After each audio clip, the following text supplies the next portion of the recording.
అతను ఒక పక్కా వ్యాపారి. సమాజం మీద బాధ్యత లేదు. పేదల బాధలు తెలియవు. అతనిలో నరనరాన పెత్తందారి పోకడలు నిండిపోయి ఉన్నాయి. అసలు అతని చరిత్రే నేరమయం. శివశివాని స్కూల్ విన్యాసంతో పాటు సింహాద్రిపురం పోలీస్ స్టేషన్లో ప్రకాష్ బాబు అనే ఎస్ఐ మీద దాడి చేసిన దౌర్జన్యకాండ కూడా మనవాడి చరిత్రలో రాసి ఉంది. కర్మ ఏంటంటే ముఖ్యమంత్రి హోదాలో సింహాద్రిపురం పోలీస్ స్టేషన్ కొత్త బిల్డింగ్ను జగన్ ప్రారంభించడం. అసలు జగన్ మీద ఉన్నన్ని కేసులు, ఛార్జ్ షీట్లు ఏ ముఖ్యమంత్రి మీద ఉండి ఉండవు. శివశివాని స్కూల్లో పేపర్ లీకేజ్ కేసు కావచ్చు, సింహాద్రిపురం పోలీస్ స్టేషన్లో దాడి కావచ్చు, ఇవన్నీ జగన్కి నెట్ ప్రాక్టీస్ లాగా ఉపయోగపడ్డాయి.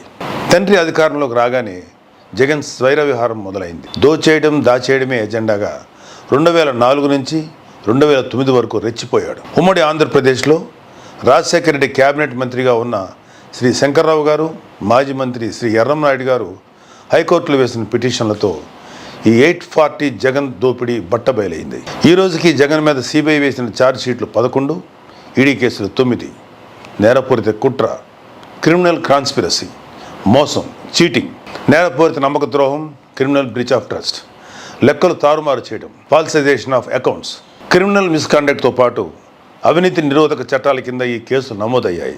పారిశ్రామికవేత్తలను, పెట్టుబడిదారులను బెదిరించి క్విడ్ ప్రోకోలకు పాల్పడి సూట్ కేస్ కంపెనీలతో 1,00,000 కోట్లు మూటగట్టుకున్న ఈ వ్యక్తి ఎవరు అంటే చిన్న పిల్లాడు అడిగినా చెప్తాడు, జగన్ మోహన్ రెడ్డి అని. ఇన్ని రకాల నేరాలు చేసిన వ్యక్తికి, బాబాయ్ హత్య కేసులు నిజాలు దాచేస్తూ అనుమానితులకు వంతపాడే వ్యక్తికి రాష్ట్రాన్ని పాలించే అర్హత ఉందా? ముఖ్యమంత్రి అయ్యాక కూడా కేసులని మొత్తం కోర్టులకు తిరగడం, వాయిదాలు అడగటం ఆయనకి నామోషి కాకపోవచ్చు. పొరుగు రాష్ట్రాల వారి దగ్గర మనకు నామృత కదా చెప్పండి. జగన్ ఇప్పటికీ 3,000కు పైగా వాయిదాలు తీసుకుని రాష్ట్రాన్ని పాలిస్తున్నాడని న్యాయ నిపుణులు చెప్తున్నారు. ఒక్కసారి ఆలోచన చేయండి.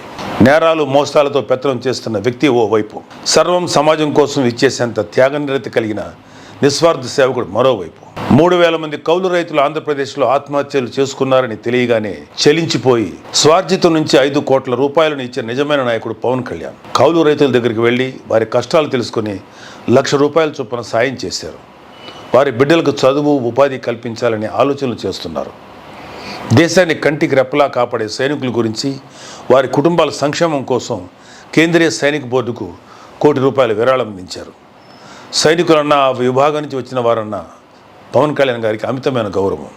ఎన్నో సందర్భాల్లో తనను కలిసిన అభాగ్యులు, దివ్యాంగులు, అనారోగ్యంతో బాధపడేవారు కలిస్తే హృదయంతో స్పందించి వారి సమస్యలు తెలుసుకున్నారు. ఆర్థికపరమైన ఇబ్బందులు ఉంటే అప్పటికప్పుడు సాయం అందించేవారు. కొందరు తమకు శాశ్వత ఉపాధికి ఏదైనా మార్గం చూపించమంటే అందుకు తగిన విధంగానూ స్పందించారు. పవన్ కళ్యాణ్ గారి సేవా తత్పరత స్వచ్ఛంద సంస్థలను సైతం కదిలించింది. తదేకం ఫౌండేషన్ ముందుకు వచ్చి దివ్యాంగులకు ట్రైసైకిళ్ళు, ఆడపడుచులకు కుట్టి మిషన్ లాంటివి అందించాయి. ప్రజలందరికీ సవినయంగా విన్నవిస్తున్నాను.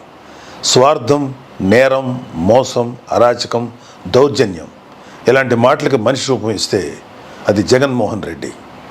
నిస్వార్థం, సచ్ఛీలత, మానవత్వం, సేవాగుణం, సామాజిక దృక్పథం లాంటి మాటలకు రూపమిస్తే అది పవన్ కళ్యాణ్.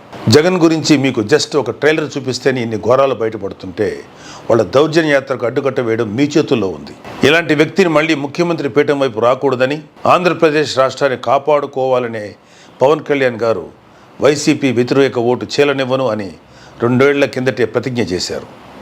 ఎన్డీఏ కూటమి ద్వారా జనసేన, తెలుగుదేశం, బీజేపీ ఒక జట్టుగా ఏర్పడ్డాయి.